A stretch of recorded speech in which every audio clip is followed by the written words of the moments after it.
You are sitting in my son's seat, Evelyn Whitfield whispered, just loud enough for the first row of mourners to hear. Maggie Whitfield looked up at her mother-in-law from the wooden pew where she had been sitting for less than 3 minutes, her black coat buttoned to her throat, her hands folded tightly around the small program with Charles's photograph on the front. For a second, she thought grief had made Evelyn confused. Charles was gone. There was no seat for him anymore, only the painful empty space he had left behind. But Evelyn's face was not confused. It was calm, polished, and cold. Behind her stood Richard and Caroline, Charles's younger brother and older sister, both dressed in black, both watching Maggie as if she were a stranger who had wandered into a private family ceremony by mistake. The church smelled faintly of lilies and rain-soaked wool. Outside, a gray February morning pressed against the stained glass windows, turning every color inside the sanctuary soft and distant. Maggie had chosen that church because Charles loved the old brick building on Maple Avenue, the one with the bell tower that rang every Sunday at 10. They had been married there 12 years earlier, in front of those same windows, when Charles had squeezed her hand and promised that no matter how heavy life became, she would never have to stand alone. Now, his family was asking her to move from the front row at his funeral. "Evelyn," Maggie said quietly, "I am his wife." The older woman's mouth tightened into something that was not quite a smile. "Today is hard for everyone, Margaret. Please do not make it harder. The front row is for immediate family." Maggie felt the words land in her chest, not loudly, but deeply. Immediate family.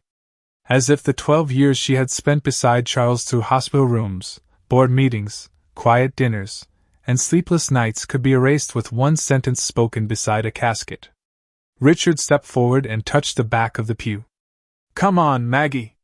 Let us keep this respectful." Respectful. That was the word people used when they wanted silence from the person they were hurting.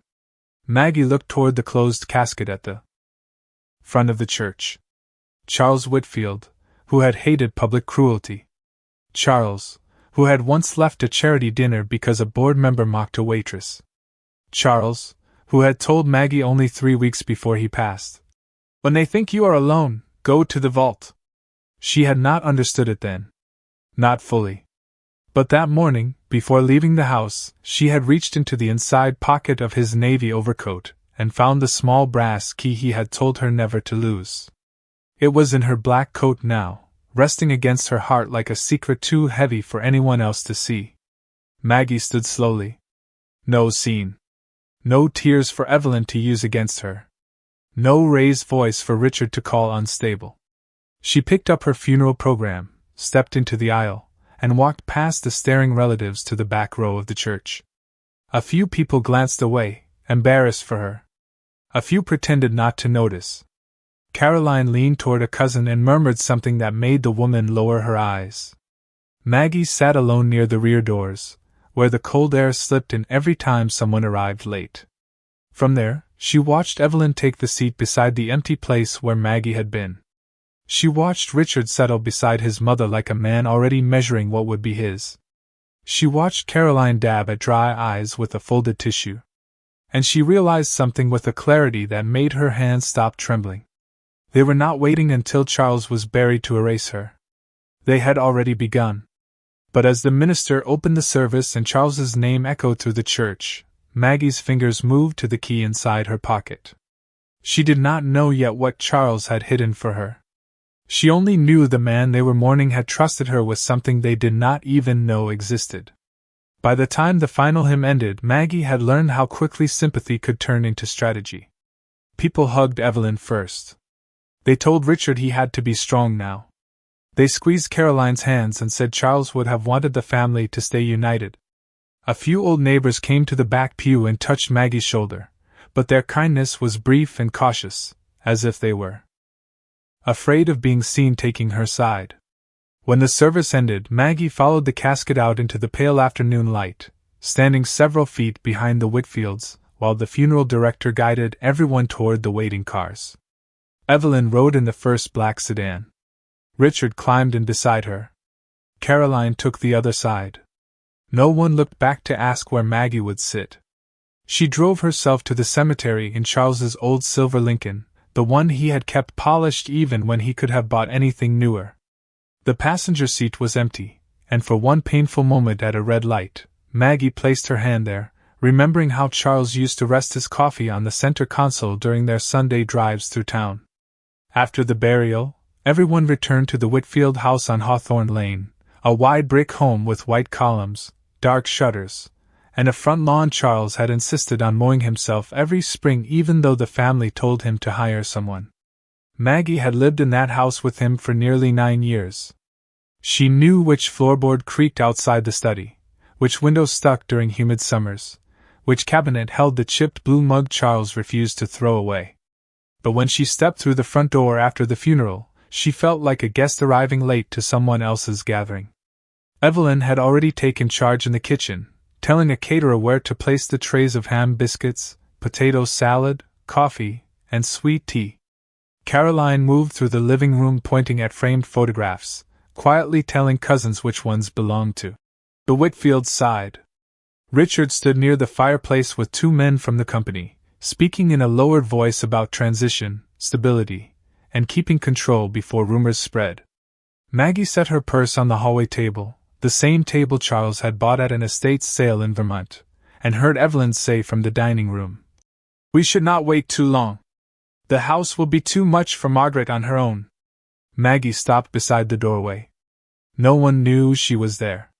Caroline answered, "She could take one of those apartments near Riverside. Small, safe, simple. That would make sense for her."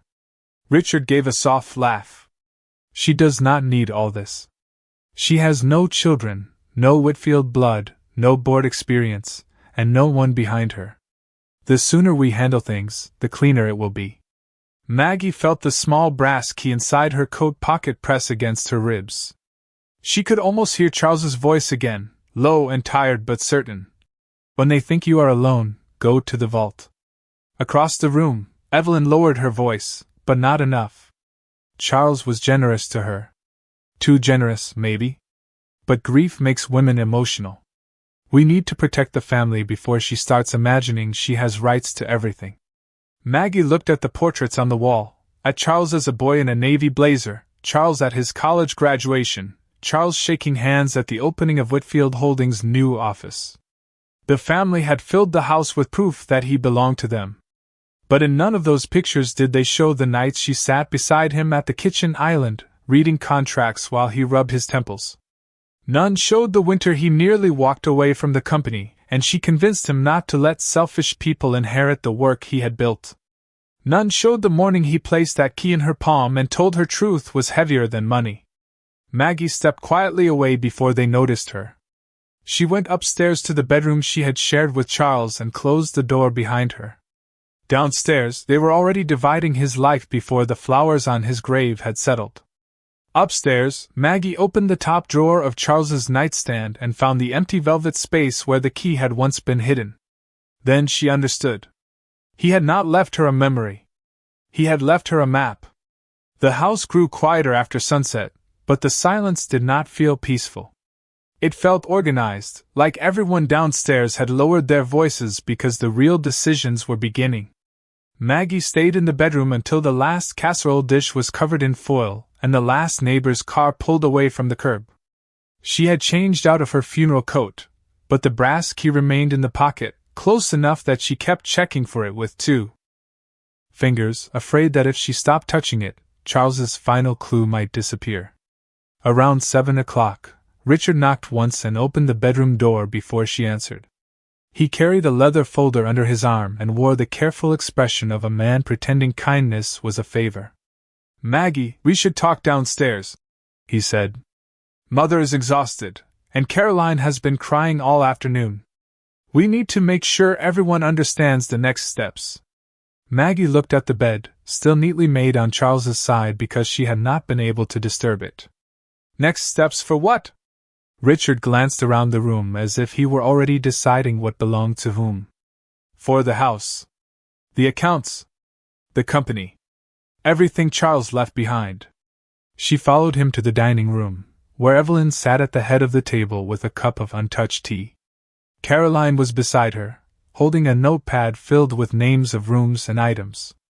The chandelier above them cast warm light over the polished table, the same table where Maggie and Charles had hosted Thanksgiving every year, where Charles always carved the turkey too slowly because he kept stopping to tell stories. Now 3 folders were arranged where dinner plates should have been. Richard pulled out the chair farthest from Evelyn. "Sit there," he said. Maggie sat, not because he told her to, but because she wanted to see every face clearly. Richard opened the folder and slid several pages across the table. "This is simple. It allows us to keep things stable while the legal process moves forward. Nobody wants a fight." Maggie looked down at the first page.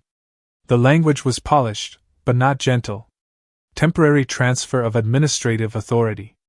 Waiver of residential claim pending probate review. Consent to family management of personal and business assets. Her eyes moved from line to line while the room waited for her to panic, or trust them, or fold under the weight of grief. "You want me to sign away control of my own home," she said. Evelyn's cup touched the saucer with a small, sharp sound. "Do not be dramatic. This house was a Whitfield house before you ever walked into it. Charles bought this house 9 years ago," Maggie said. "With me." Caroline gave a soft sigh, the kind meant to sound patient. "Maggie, you were his wife. No one is denying that. But you never understood the family structure. Charles handled the serious things." Maggie looked at her. "Charles handled serious things with me." Richard leaned forward, lowering his voice. "Listen, we are trying to protect you from making mistakes. You do not know how complicated his holdings are. Whitfield Holdings has employees, loans, properties, board obligations. If you interfere, people could get hurt financially. Charles would not want that." There it was again, the way they tried to use Charles as a key to lock her out of her own life. Maggie thought of the nights he had spread company reports across their kitchen island, asking her to read the fine print because she noticed what others missed. She thought of him laughing softly when she caught a hidden penalty clause in a vendor contract. She thought of his tired hand covering hers as he whispered, "You see people clearly, Maggie? That is why I trust you." Richard pushed a pen toward her. "Just sign the acknowledgement. We can handle the rest in the morning." Maggie picked up the pen. Evelyn's shoulders relaxed. Caroline stopped tapping her notepad. Richard almost smiled. Then Maggie placed the pen gently across the top page without signing. "Charles taught me never to sign anything I did not read," she said. Richard's expression hardened for 1 second before he smoothed it away. Evelyn stood slowly, her black dress rustling against the chair. "You are making this difficult because you are emotional." Maggie gathered the pages, straightened them, and slid them back across the table. "No," she said quietly. "I am making this difficult because I am his wife." The room went still. For the first time that day, none of them had an answer ready. Maggie rose from the table and walked toward the stairs, feeling their eyes follow her. Halfway up, she heard Evelyn say, "She will come around when she realizes she has nowhere else to go." Maggie did not turn back. In the bedroom, she locked the door, reached into her coat pocket, and closed her hand around the brass key. Tomorrow morning, she would go to the bank Charles had written on the back of his final note. Tonight, she finally understood why he had warned her. The next morning arrived with a cold, clear sky that made every window in the Whitfield house look like polished glass. Maggie had slept less than 2 hours, not because she was afraid, but because every time she closed her eyes she heard Evelyn's voice saying she had nowhere else to go. At 6:30 she dressed in a simple gray sweater, black slacks, and the same wool coat she had worn to the funeral. Downstairs, the house was still quiet. Someone had left Caroline's notepad on the dining room table, and Maggie saw a list of rooms written in neat blue ink: study, guest bedroom, silver cabinet, garage, lake house storage. They were not even pretending anymore. They were inventorying Charles's life as if grief had given them permission. Maggie walked past the table without touching it. Outside, frost clung to the edges of the lawn, and the neighborhood was just beginning to wake. She drove the silver Lincoln through town, past the bakery Charles loved, past the courthouse square, past Whitfield Holdings' downtown office with its dark windows and American flag moving slowly in the wind. Her destination was not the branch where Charles handled ordinary checking accounts. It was a private banking office on the 5th floor of an old limestone building near the river, the address Charles had written on the back of his final note.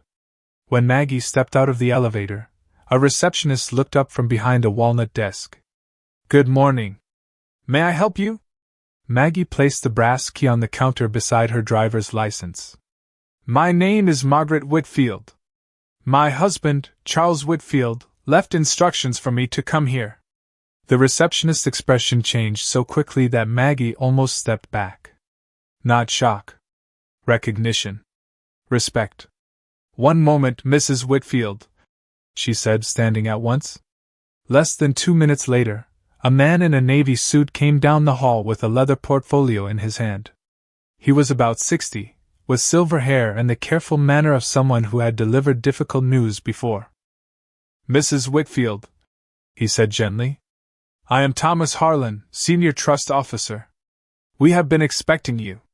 The words made Maggie's throat tighten. Not because they were dramatic, but because they were calm. Charles had not left her wandering. He had made an appointment with the future. Thomas led her into a private conference room with no windows, only a large table, a water glass, and a locked metal case already waiting. "Before we proceed," he said, opening his portfolio, "I need to confirm that you are here voluntarily and that no one from the Whitfield family accompanied you or pressured you to come." Maggie sat straighter. "I am here alone." Thomas nodded, as if that answer mattered more than she understood. "Your husband was very clear that this meeting should occur only under those conditions." He reviewed her identification, asked her to sign a single acknowledgement of receipt, then placed the brass key into the lock on the metal case. Inside were several sealed envelopes, a flash drive, a thick binder labeled Whitfield Family Trust, and a smaller white envelope with Maggie's name written in Charles's handwriting. Her fingers trembled for the first time since the funeral. Thomas did not rush her. Maggie opened the white envelope first. The letter was short, written in the careful, slightly slanted script Charles used when he wanted every word to count. "Maggie, if you are reading this, then they have already made you feel unwelcome in the life we built together. I am sorry I could not stop that moment from coming. But I did not leave you defenseless. I trusted you with the truth because you never loved me for the name, the house, or the company. You loved the man I was when no one else was watching." Maggie pressed the page flat against the table, holding herself together one breath at a time. Thomas opened the binder and turned it toward her. "6 months ago, Mr. Whitfield amended the trust structure. You are the primary trustee. You have authority over the residence on Hawthorne Lane, the lake property, the investment accounts listed here, and his controlling interest in Whitfield Holdings. There is also a recorded statement to be played only if the family challenges your authority." Maggie looked at the names, dates, signatures, notarized pages, and bank confirmations. This was not a vague promise whispered in a hospital room. This was legal, deliberate, and complete. Charles had seen the storm coming and built her shelter before anyone else heard thunder. Thomas reached for the flash drive but did not plug it in yet. "Mrs. Whitfield, there is more. Your husband also left instructions for Attorney Daniel Mercer to convene a formal meeting with the family if any pressure was placed on you within 72 hours of the funeral." Maggie thought of the papers Richard had pushed across the dining room table. She thought of Evelyn taking her seat in church. She thought of Caroline listing rooms like prizes. Then she looked down at Charles's letter again, and the loneliness that had followed her from the back pew of the church finally shifted into something steadier. She had walked into the bank as a widow they believed they could corner. She would leave as the person Charles had trusted to protect everything they were already trying to take. Maggie left the private banking office with the binder secured in a plain black tote bag and Charles's letter folded carefully inside her purse. The city outside had brightened into late morning, but everything felt sharper than it had before, as if the whole world had been waiting for her to learn the part Charles could not say out loud while he was alive. She sat in the Lincoln for several minutes before starting the engine, watching office workers cross the street with coffee cups in their hands, watching a delivery truck pull away from the curb, watching ordinary life continue while hers quietly changed shape. She did not feel powerful. Not yet. She felt responsible. That was heavier. When she turned onto Hawthorne Lane just before noon, she immediately noticed the white van in the driveway. A man in a work jacket stood at the front door with a toolbox open beside him, replacing the brass lock Charles had installed the year they moved in. Richard stood on the porch with his phone in one hand, nodding like he owned the air around him. Maggie parked at the curb and stepped out slowly. Richard saw her and gave the workman a quick signal to keep going. "What is this?" Maggie asked. Richard slipped his phone into his coat pocket. "Security update. Mother was uncomfortable last night. Too many people came through the house after the service." Maggie looked at the old lock sitting on the porch mat. Charles had polished that lock himself every spring, joking that a front door should welcome friends and warn fools. "You changed the lock on my house without asking me." Richard smiled with thin patience. "Maggie, please. Do not make every practical decision personal. This is a Whitfield property." Maggie did not reach for the binder. She did not raise her voice. "You should speak to Daniel Mercer before making more practical decisions." At the mention of Charles's attorney, Richard's smile flickered. "Daniel works for the family." "No," Maggie said. "Daniel worked for Charles." She walked past him into the house while the workman paused with the screwdriver in his hand. Inside, the home no longer sounded like grief. It sounded like occupation. Caroline was in the study with 2 cardboard boxes open on the floor, sorting through books, framed awards, and photographs from Charles's desk. Evelyn stood near the fireplace, speaking into her phone in a firm, low tone. "We need access paused until Richard is fully authorized. No, do not send anything to Margaret. She is not involved in operations." Maggie stopped in the doorway. Evelyn turned and ended the call without apology. "There you are," she said. "We were worried." Caroline looked at the tote bag in Maggie's hand, then quickly looked away. "Worried enough to pack Charles's office?" Maggie asked. Caroline closed one box halfway. "We are organizing. There are company documents in here, and Richard said they should not be scattered around." Maggie stepped into the study. The room still smelled faintly of Charles's cedarwood aftershave and old paper. His reading glasses were on the desk beside a yellow legal pad where he had written 3 words weeks before: "Call Maggie first."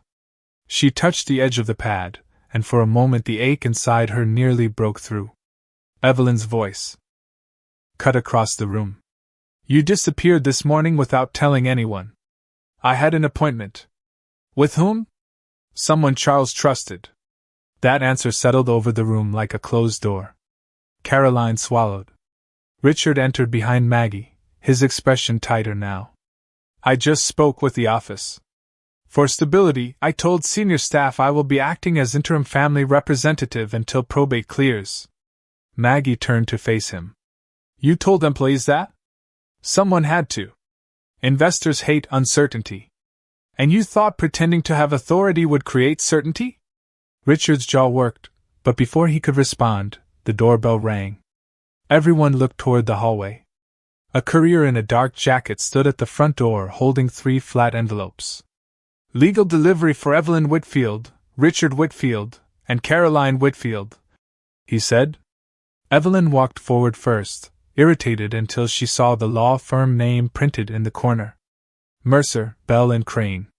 Richard tore his envelope open in the foyer. Caroline opened hers with shaking fingers. Maggie did not need to read the notices to understand them.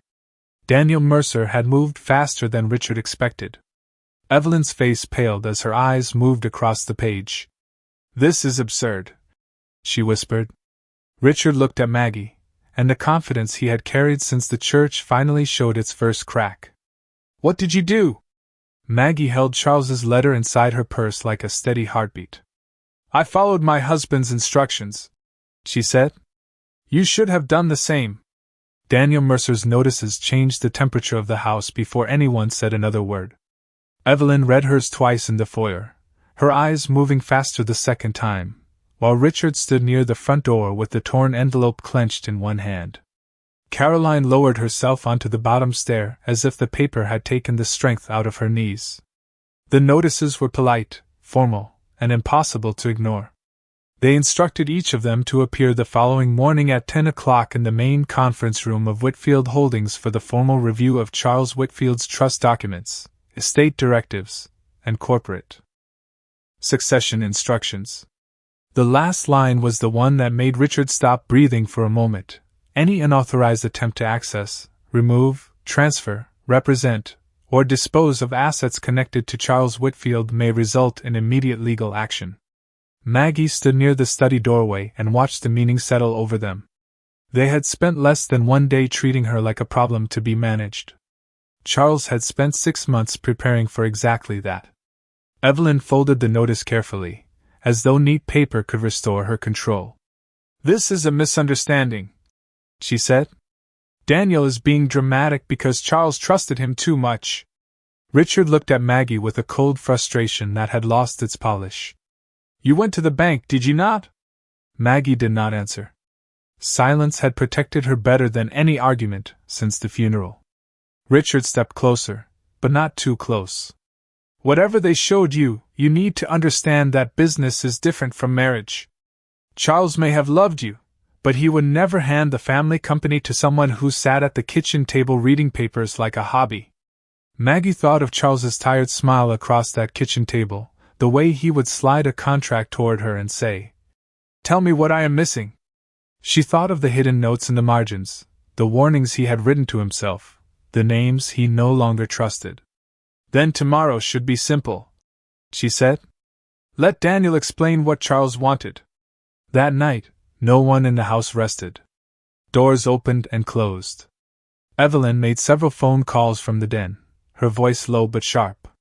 Caroline moved boxes back into the study as if returning the things she had tried to claim could erase the fact that she had touched them. Richard spent hours in Charles's former office at Whitfield Holdings, calling board members, trying to frame the meeting before it happened. But by morning, the board had already received Daniel Mercer's instructions, and the building staff had been told not to release files, access cards, or office keys without legal approval. Maggie arrived at Whitfield Holdings at 9:50 in the same gray coat she had worn to the bank, carrying only her purse and the black tote bag. The building rose 12 stories above downtown, all glass and limestone, with Charles's name still etched beside the front doors. She paused before entering, remembering the first time Charles had brought her there. He had been nervous that day, not because she would be impressed, but because he wanted her to understand the burden behind the name. "This place feeds families," he had told her. "That matters more than the logo." Upstairs, the main conference room was already full. Evelyn sat upright near the center of the table in a black dress and pearl earrings, looking more like a matriarch at a board meeting than a mother grieving her son. Richard sat at the head of the table, his folder open, his tie perfectly straight, his expression prepared for battle. Caroline sat beside him with red eyes and a list folded beneath her hand. 2 senior board members were present, along with Thomas Harlan from the bank and Daniel Mercer, who stood by the window reviewing a stack of signed documents. When Maggie entered, Richard did not rise. Evelyn looked at the empty chair near the far wall and said, "Margaret can sit there. This will involve matters she may not fully understand." Daniel Mercer looked up. He was a tall man in his late 50s with calm eyes and a voice that carried without force. "Actually," he said, crossing the room, "Mrs. Whitfield will sit here." He pulled out the chair at the center of the conference table, directly across from Richard. The room went quiet. Maggie felt every face turn toward her as she walked to the chair Daniel had chosen. Richard's mouth tightened. Evelyn's fingers curled around the edge of her folder. Caroline stared at the table. Maggie sat down slowly, placing Charles's letter inside her purse where her hand could still reach it. Daniel stood beside her and opened the first binder. "Before we begin," he said, "I want it understood that today is not a negotiation. Today is the execution of instructions Charles Whitfield completed, signed, notarized, and reaffirmed before his passing. Richard gave a short laugh without humor. Charles was ill. We have the right to question anything. Signed near the end. Daniel turned one page. You may question whatever you wish after the documents are read. But you should know he anticipated that too. Maggie looked across the table at the people who had taken her seat, packed his office, changed her lock, and spoken of her future as though she were not in the room. For the first time since Charles died, she saw uncertainty in all of them. Daniel reached for a sealed envelope marked in Charles's handwriting and said, "We will begin with his statement of trust." Daniel Mercer broke the seal on the envelope with a small silver letter opener, and even that quiet sound seemed too loud in the conference room. Richard leaned back in his chair as if he still expected the moment to bend in his favor. Evelyn kept her chin raised, but Maggie noticed the way her thumb moved over the edge of her pearl bracelet, again and again. Daniel removed 2 sheets of paper and placed them flat on the table. This statement was written by Charles Whitfield and signed in my presence, in the presence of 2 witnesses, and in the presence of a notary public. It was reaffirmed by him 4 separate times over the last 6 months. Richard shifted in his chair. Just read it. Daniel looked at him for one steady second, then began. To my family, my board, and anyone who believes my silence means uncertainty, I want my intentions understood clearly. The person I trust most with my name, my company, my home, and my future is my wife, Margaret Whitfield. The room changed in a way Maggie could feel before anyone moved. Evelyn's hand stopped on her bracelet. Caroline's eyes widened. One of the board members lowered his gaze to the table. Richard's face went still, not with grief, but with the shock of a man hearing a door lock from the other side. Daniel continued, his voice calm and unhurried. Margaret did not marry my family. She married me. She stood beside me when the company nearly lost its largest contract. She read the clauses others skipped. She warned me about decisions I was too tired to question. She protected my peace when my name became more valuable to others than my well-being. Maggie looked down at her hands because the words were almost too intimate to hear in that room.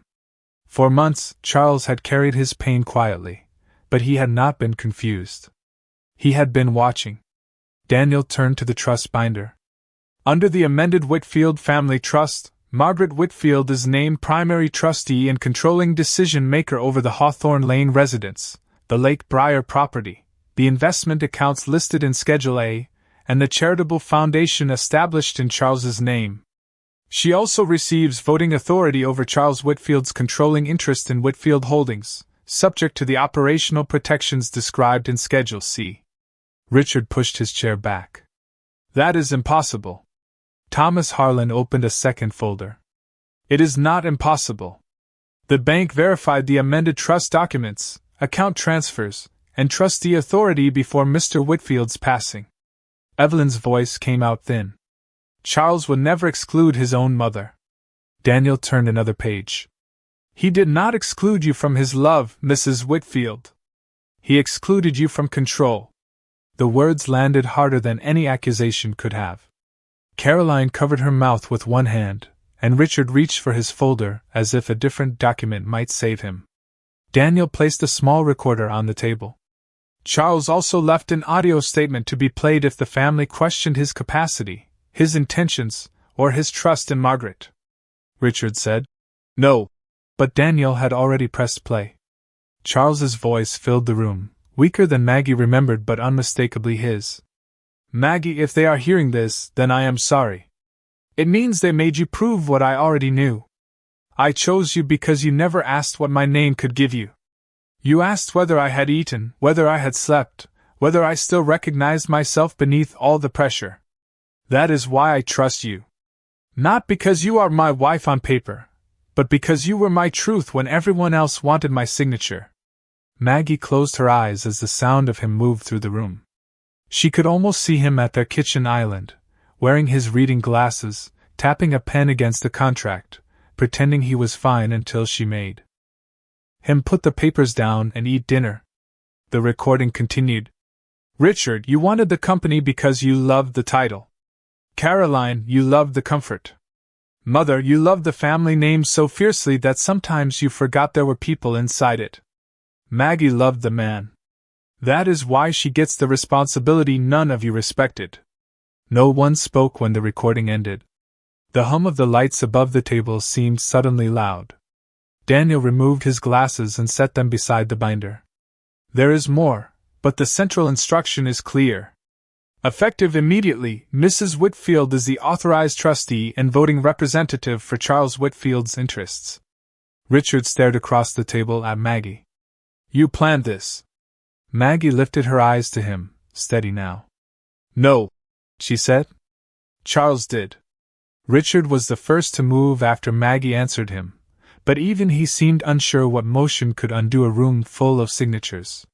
He opened his folder, shuffled pages he had brought as if they had suddenly become evidence of authority, then looked toward the 2 board members seated near the windows. This is not how succession works, he said.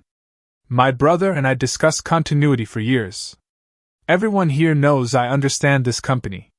One board member, a quiet woman named Helen Brooks who had worked with Charles for nearly 2 decades, folded her hands on the table. Richard, Charles never named you as his successor. The words were simple, but they struck the room with the force of truth finally spoken aloud. Richard stared at her. Evelyn turned sharply. Helen, this is a family matter. Helen did not look away. Whitfield Holdings employs over 400 people. It stopped being only a family matter a long time ago. Maggie felt those words settle deep inside her. Charles had said something nearly identical years ago, standing beside the loading dock behind the company warehouse while workers left for the evening. This place feeds families. That matters more than the logo. Daniel Mercer continued reviewing the documents, each one closing another door Richard had assumed would open for him. The trust amendment was valid. The banking authority was confirmed. The voting rights were transferred. The residence on Hawthorne Lane was under Maggie's control. The Lake Briar property could not be sold without her approval. Any attempt to remove documents from Charles's study after his passing had been specifically prohibited. Caroline lowered her eyes when Daniel read that line, and the folded list beneath her hand suddenly looked childish, almost embarrassing. Evelyn, however, refused to soften. Charles was grieving his own illness, she said. He was not thinking clearly. Margaret influenced him when he was vulnerable. Maggie inhaled slowly. That accusation might have broken her the day before. At the funeral, when she sat in the back row with cold air touching her shoulders, she might have wondered if silence made her look weak. But now Charles's voice was still in the room, not as a memory, but as proof. Daniel reached into the binder and removed a final set of pages. Charles anticipated that claim as well. His physician provided written confirmation that he was mentally competent at the time of every trust meeting. The notary, 2 witnesses, the bank, and this firm all documented the process. Thomas Harlan added.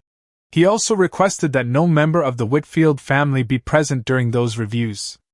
He said he wanted his decisions protected from pressure. For the first time, Evelyn looked less angry than exposed. Richard leaned forward, his voice quieter but more bitter. So that is it? She gets everything, and we are supposed to smile? Maggie looked at him across the conference table. He was not mourning Charles in that moment.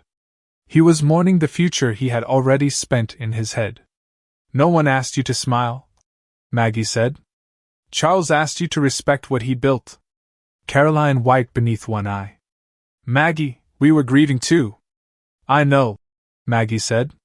But grief did not make you take inventory of his study. Grief did not make you ask me to sign away my home. Grief did not make you change the lock. Caroline looked down again. Richard said nothing. Evelyn's lips tightened, but no defense came. Maggie opened her purse and removed the letter Charles had written to her. She unfolded it carefully, smoothing the crease with her thumb. She did not read the private parts. Those belonged to her. But one line had been written for this moment, and she knew it as soon as she saw it. Her voice was steady when she spoke. Charles wrote, "They will call you alone because they never understood loyalty." The room went silent in a different way than before.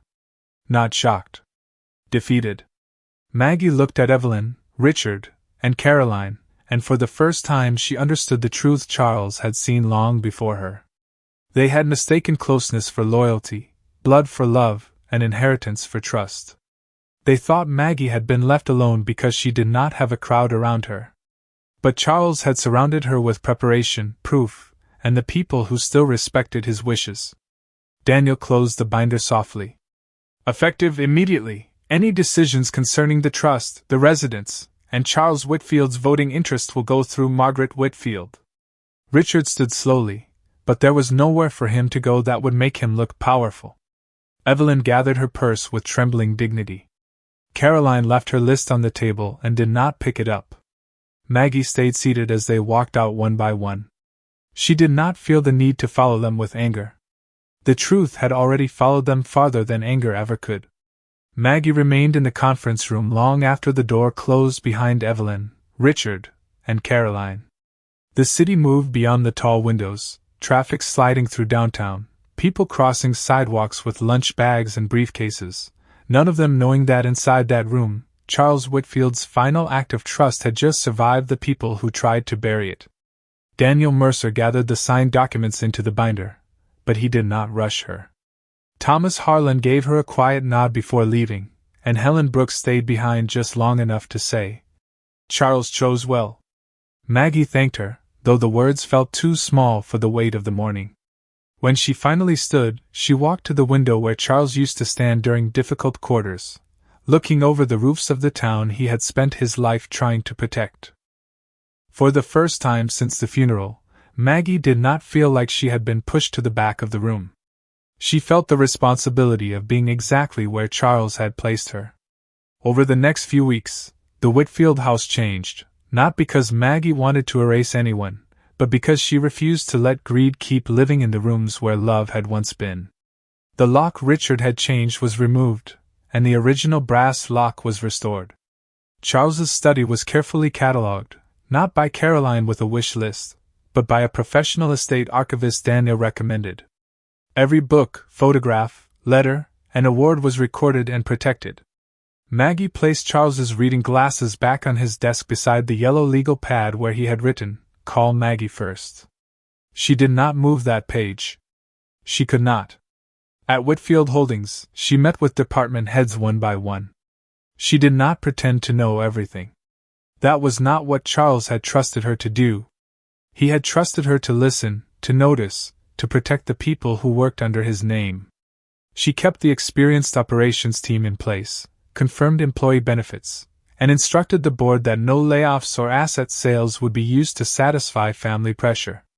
The charitable foundation Charles had created for children who had lost parents was renewed, expanded, and renamed the Charles and Margaret Whitfield Trust for Family Stability. Maggie hesitated when Daniel suggested including her name, but he reminded her that Charles had written it that way in the documents himself. Evelyn sent one formal letter demanding a private family discussion. Richard sent 2 messages accusing Maggie of humiliating them. Caroline sent a softer note, apologizing for the boxes in the study, and saying grief had made her selfish. Maggie answered only one of them. To Caroline, she wrote that grief explained pain, but it did not excuse taking what was not offered. She also wrote that Charles would have wanted honesty before closeness, and boundaries before peace that was only pretend. A month after the funeral, Maggie returned alone to the cemetery on a quiet Sunday morning. The grass around Charles's grave had settled, and the temporary marker had been replaced with a simple stone bearing his name, his dates, and the words he had chosen years earlier after seeing them on an old courthouse wall: "Let trust be proven by what we protect." Maggie stood there in a navy coat Charles had bought her during a trip to Maine, holding the white envelope from the bank. "You were right," she whispered, though her voice barely carried in the cold air. "They thought being alone meant being unprotected." The wind moved gently through the trees, and for one impossible second, she imagined Charles beside her, not as a ghost, not as a miracle, but as the memory of a hand covering hers across a kitchen table. Later that afternoon, she went back to Hawthorne Lane. The house was quiet, but no longer hostile. Sunlight crossed the hardwood floor in the front hall. Maggie walked into Charles's study and opened a small glass display box she had placed on the shelf behind his desk. Inside, she set the brass key, his final letter, and the funeral program from the day they tried to make her sit in the back row of her own life. She looked at the three things together and understood the truth Charles had left behind. The key had opened a vault, but his trust had opened something larger. It had given her the strength to stand in a room full of people who doubted her and let the truth speak without begging to be believed. Maggie turned off the desk lamp, touched the back of Charles's chair once, and walked toward the front door of the house they had built together. She was still grieving. She would grieve him for a long time. But she was not alone, and she was not erased. She was the woman Charles had trusted with his name, his work, his home, and the future he could no longer protect himself. And this time, when she stepped outside, the front door closed behind her like a promise kept.